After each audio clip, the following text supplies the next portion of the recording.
think this is a particular place where band, can really help these kids because most programs you talk about the band family and the close bonding. So I think this is a place where directors can get creative.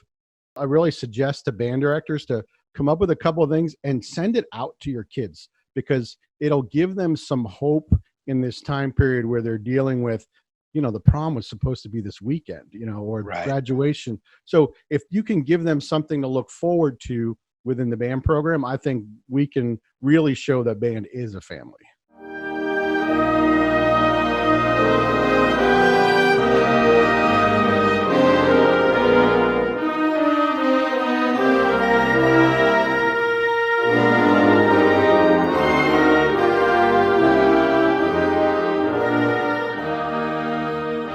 Hey everyone, this is Aaron Noe with windconductor.org.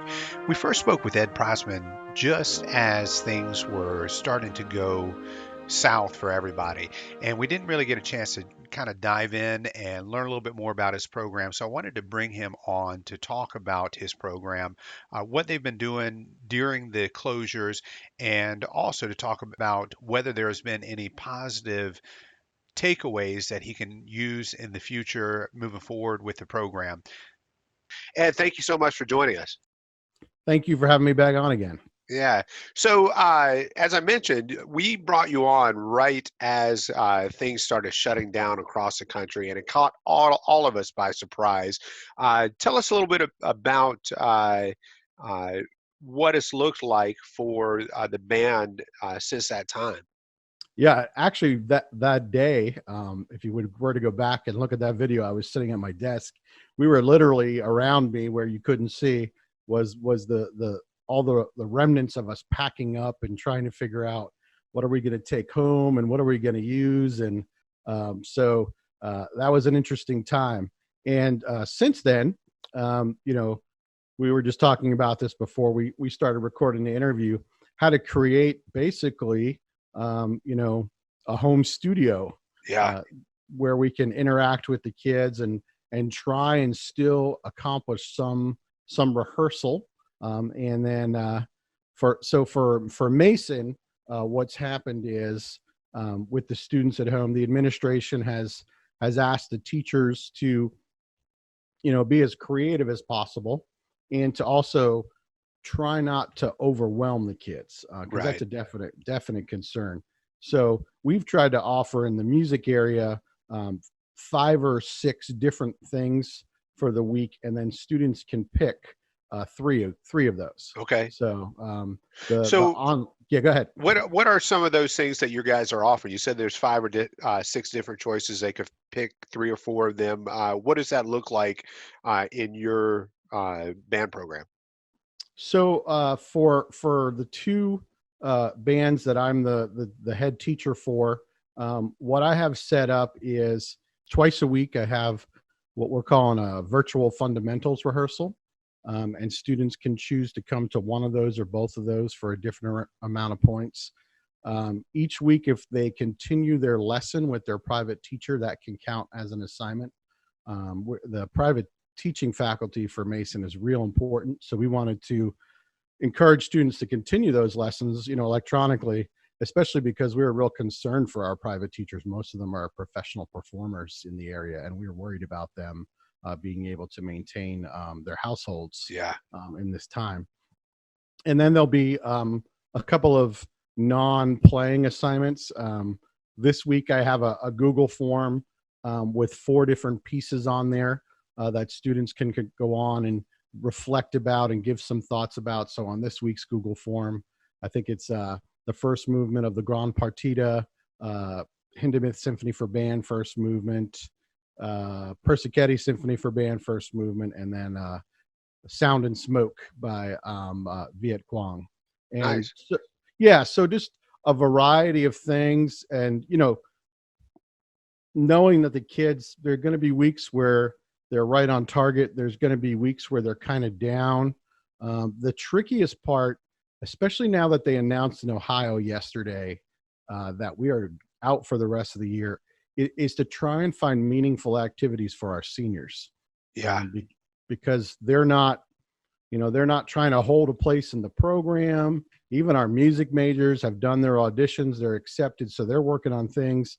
So for them, I've even let a bunch of them, suggest what an assignment might be for the week. Like, I have a saxophone student who's been doing a lot of Zoom interactions with in different saxophone groups, and so I'm like, yeah, sure, just send me a review, and we can count that as an assignment.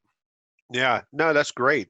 And that's that kind of brings up another topic that is on the minds of everybody. I mean, these seniors that are in the band programs right now, I mean, this is a huge, huge event. And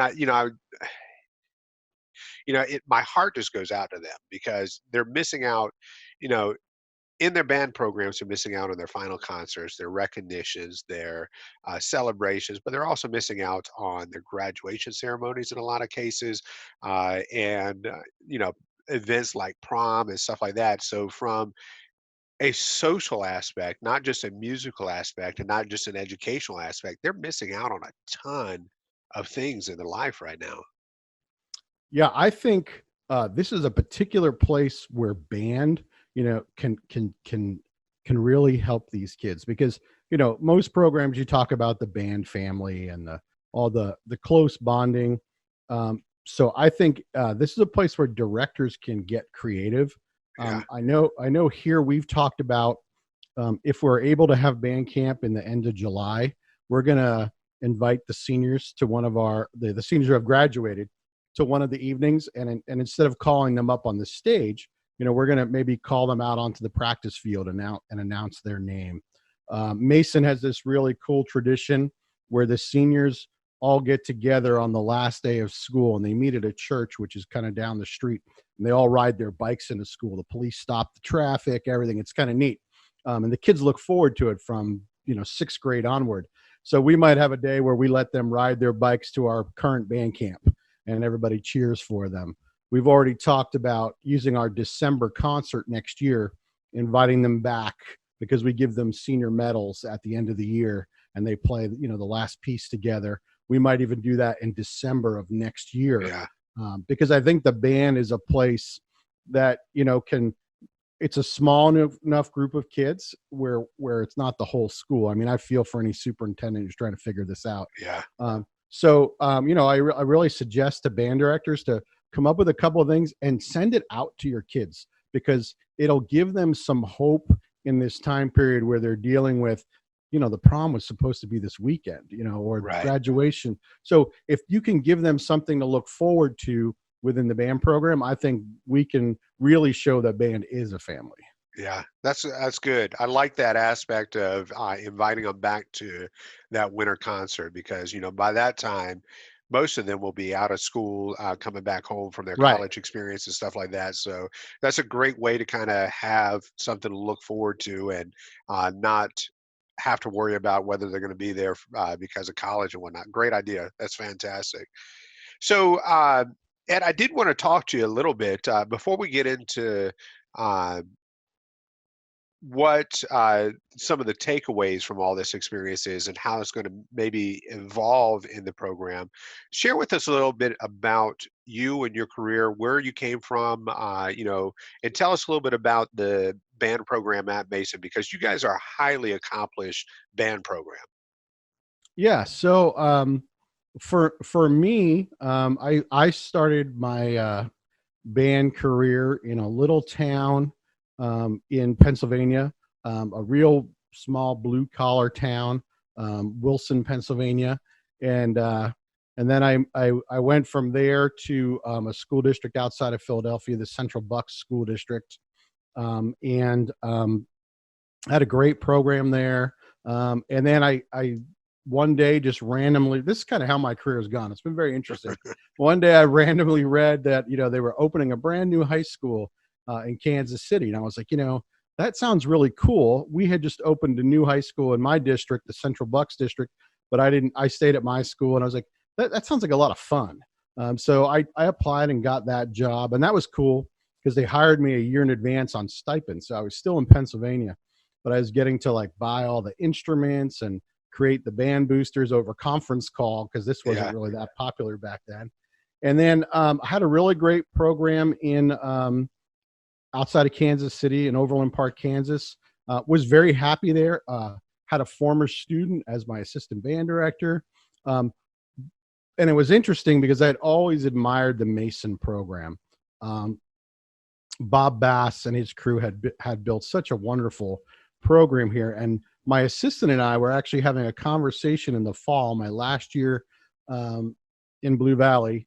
I was talking to him because he's younger and trying to help him figure out what he wants to do. So, we were talking about different types of band programs. And I actually said, one of the programs I really admire is Mason, because Mason has an incredible BOA marching band that everybody knows about. But they've also performed at Midwest, and they have a super high quality concert program. Yeah. And to me, that balance is really, that's to me what says a program is great, when you can balance all those aspects.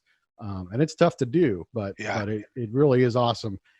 So an opportunity came up to apply for. They had created one when Bob left. They created 2 positions because it's such a big job. So they had a marching band director, and they were going to have a concert band director. So I was like, well, I'm a little bit later in my career. Concert band's really my focus. Let me just put my hat in the ring, and that worked out really well.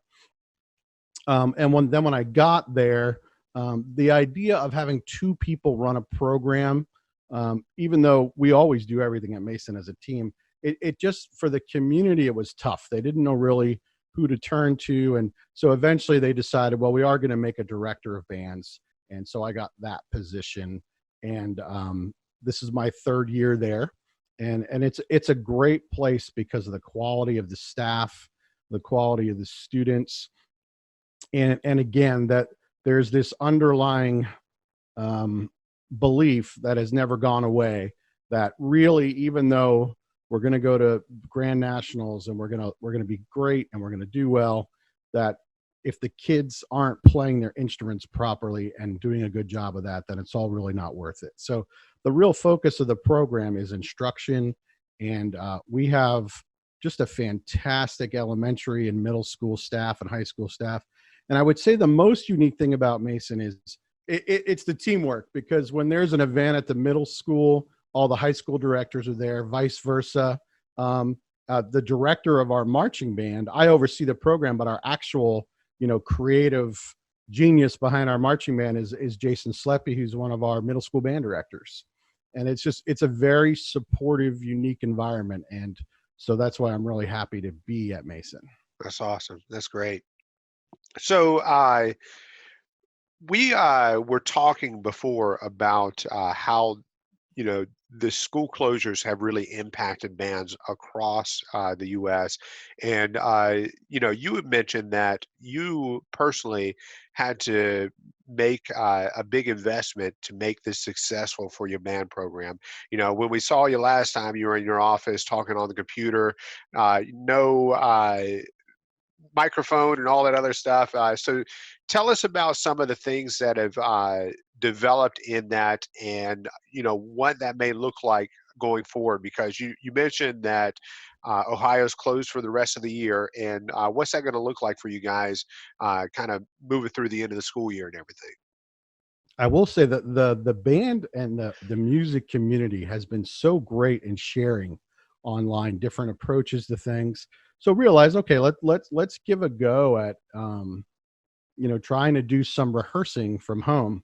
And so quickly realized, just doing it with the Apple laptop wasn't going to work. Right.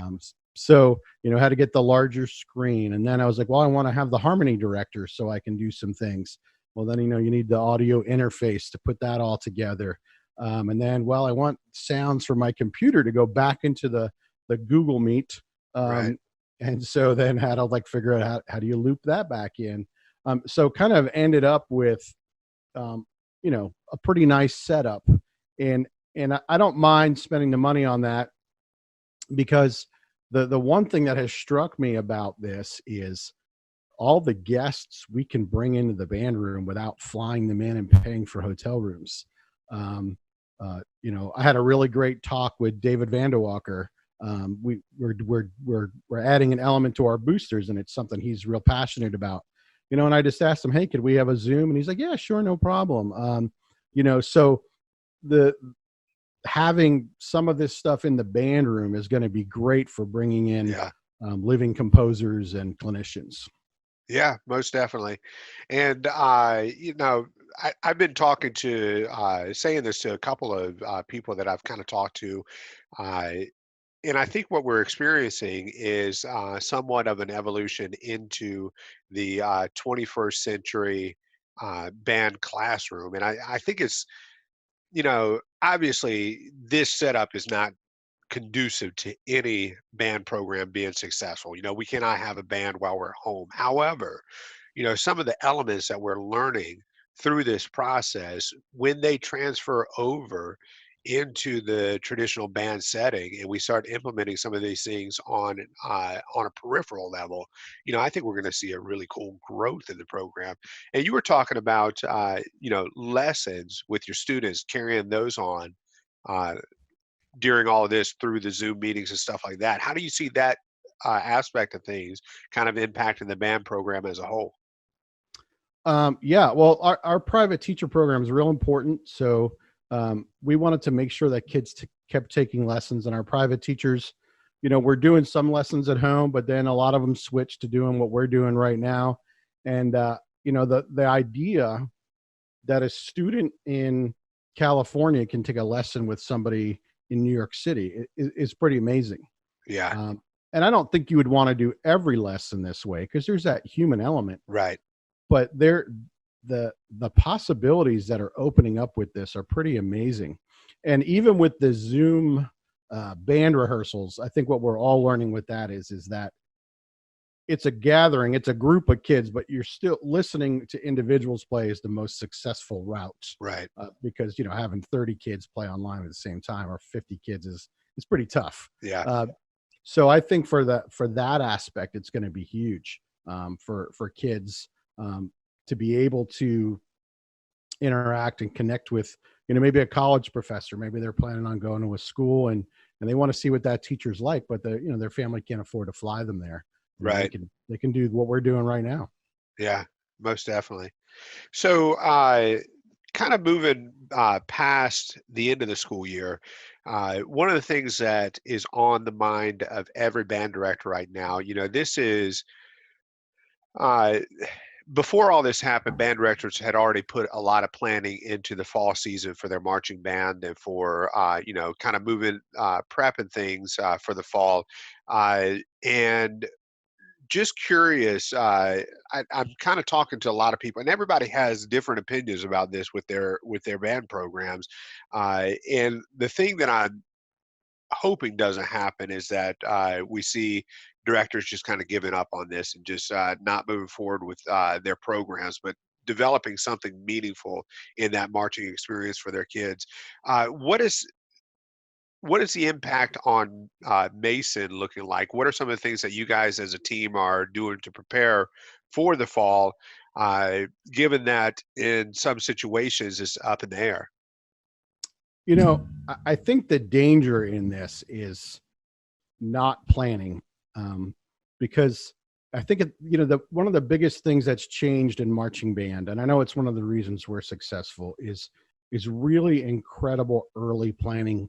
Our team starts right away, basically after marching band finishes, and is moving forward with the new season. And I think the biggest tragedy would be if everything does go ahead and then you're not prepared and you can't offer your kids a good experience. Right. I think everybody's willing at this point, they probably better be willing to accept that, the virus and state government and federal government, they have to be responsibility. So they may say school doesn't happen. And I think people can digest that. I think people can process that. But to get to a point where they're like, okay, we can do this and you're not ready, that's not really fair to your kids. Right. So I think, without being wasteful and maybe investing in things that you can't get money back on or whatever, I think it's really important that we plan. I mean, time is one thing we have right now. So Yeah. to not be prepared would be really silly at this point in time. Right. Um, and I think then in the back of your head, you have to say, how can we look at this differently? Because I believe that it's not going to be, and it could be because we've all been surprised that marching band's canceled. I think it might be that, well, you can't have camp, until this date, which is way later than you're used to. Or, maybe shows in September aren't going to happen, but shows in October and November might happen. And so I think we're going to have to all relook at it, and I've just been personally, this isn't even anything we've done as a Mason team, but I've just personally been thinking about, well, how could you relook at this? Well, maybe it's that you have all of your music learned. And so when you start to teach drill in the beginning of September or, middle of August, whenever your school goes back, the kids are really solid in that because at home, you've put it on smart music. You've had Zoom sessions. They've had to send you recordings of, 20 measures at a time. And so the speed of learning drill goes up because the kids already have the music digested, which is really, they should probably have a lot of the music ready to go when you're learning drill anyway. But that's a way to turn it around. Modern marching band is a lot of body and visual.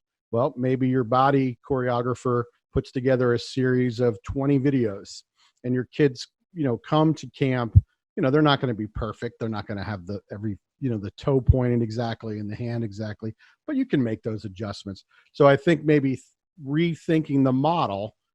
And I think we're all going to get really good at pulling out in our learning environment, whether it's concert band or marching band, what is a group element and what is a personal element. And all the Yeah. personal elements we get done this way, like me and you were doing, and then you wait, and the time for the group elements is there. And it kind of goes to the university and professional. So we just broke up there. Hold on. You said it. The last statement I heard was it goes to the university and professional. Yeah. So Jerry Junkin, when he goes to have a rehearsal, his kids aren't coming in, or his young adults aren't coming in not knowing the music and having to be, taken through measure after measure. They come in, they sit down, and they do music. The rehearsal's very focused. So I think we can take from that and try and figure out what can we have the kids prepared to do before they get here. And then, so then we can turn those things that used to take hours and hours into half the time. Right. And I think we're going to have to be smart that way. Yeah. And that's something good to point out. On the professional level, it is more about the rehearsal, and there's a lot more uh, independence and accountability on an independent level for each of the performers there. And I saw that with the Mid-Atlantic Wind Symphony. That was one of the ensembles where we would do a reading session 2 weeks out and then show up and do a Friday rehearsal, Saturday rehearsal, and then a concert on Sunday. And it's one of those things where it wasn't my responsibility to teach them their parts. Right. It was the expectation that they went after that reading session when we established tempi and kind of the big picture things. They went home, shed their parts, and then came back. And I like that model because it almost elevates the high school program into something and has a little bit more personal expectation. And I think that'll really shine, especially with, your advanced kids that are looking at, your top band programs in your program will probably eat that up. So, yeah. And if we're coming back to, it may be you can't have more than 20 kids Yeah. together at a time. So maybe this is where section leaders really shine. Maybe they're having kids come over their house in small groups, and they're making sure, they can do the body for, 20 measures, that they can play these parts. And maybe band camp is the directors are there for 8 or 9 hours or 10 hours, but maybe each group of kids is only there for 90 minutes, or, maybe you're cycling kids through. Yeah. So we're just going to have to be super creative, I think. Yeah. No, and I like that. And, you said it best going into this. Nothing is set in stone yet. We have no clue what the fall is going to look like. We don't know if we're going to be able to start our band camps in July and August, or if we're going to, not be able to see our kids until the first day of school after Labor Day or whenever that starts. And I like the the things that you're thinking about are almost like a modular approach to marching band, where you kind of broken all the elements, the big picture, which I know band directors are often big picture people. They rather than breaking it down into individual parts and really identifying those things, many of us have a tendency just to kind of think about the big picture and stuff like that. And I really like that you're making a concerted effort to really think about those individual practices and setting up modules where the kids are learning body movement here, they're learning music here, they're learning this here, and then when we do get together, then we can kind of put those different modules together and really work on that big picture concept. I like that. Yeah, and I think, one of the things we were talking about this earlier that I've been hearing as a rumor is schools could come back in the fall with half the kids coming one day, half the kids coming another day, just to keep the rooms smaller and get the kids spread out.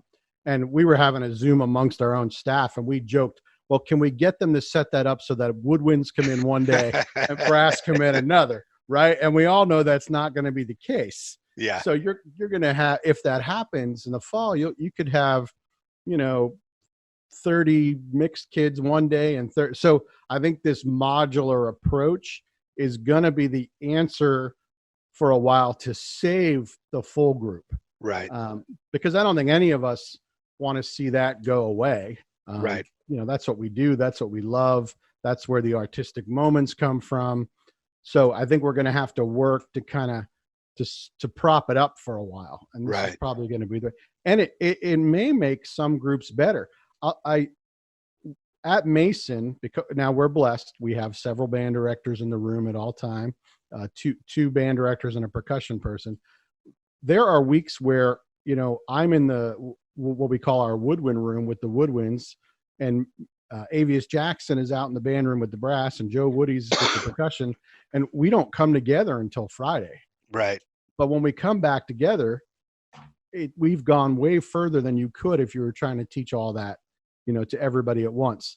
So it's going to be tougher for programs that have less help, but I still think you can look at that modular, like you called it. I think that's a great way to look at it, approach. And because maybe you're not going to be paying, people to do certain things because some camps aren't happening, maybe you can reroute that money and get another music person who can help you break it up. So maybe your principal will say, no, you can't have the whole marching band in. But maybe if you say, well, what if, the woodwinds are down in Gym A and the brass are up here and the percussion are across the building and they never meet.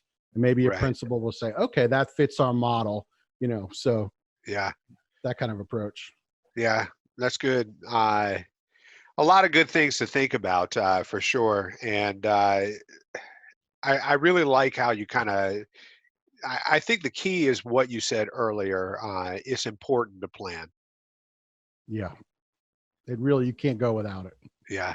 And, in some ways it's planning for the best, but also planning, making a plan in case we can't get to that level right at the beginning of the season.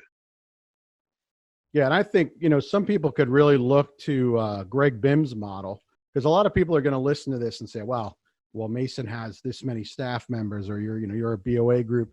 But if you look at Greg Bim has been successful for years, and he might be a cool person to get on and talk about this, where he's trained his kids to teach the other kids because he didn't have the staff. Right. So maybe that's the new evolution for a program that only has one band director. And then I think going forward, you'll be like, oh, I'm going to do this again next year, even if we can all be together, because this is so helpful. Right. Yeah. Well, Ed, I really appreciate. We're kind of coming up towards the end, as we've been talking for a little while, and I really do appreciate you coming in and sharing. You've really brought to light a lot of different issues, and I really appreciate the time and the effort that you're putting into your program, but also giving back to all the other band directors out there. No problem. I appreciate sharing with you and getting to know you's been cool. Sorry about the internet glitches this morning. It's all good. The beautiful thing about editing is we might be able to take those out. So Okay, cool. Yeah. awesome. Well, thanks, Ed. I appreciate it. All right. Take care, sir. We'll see you around.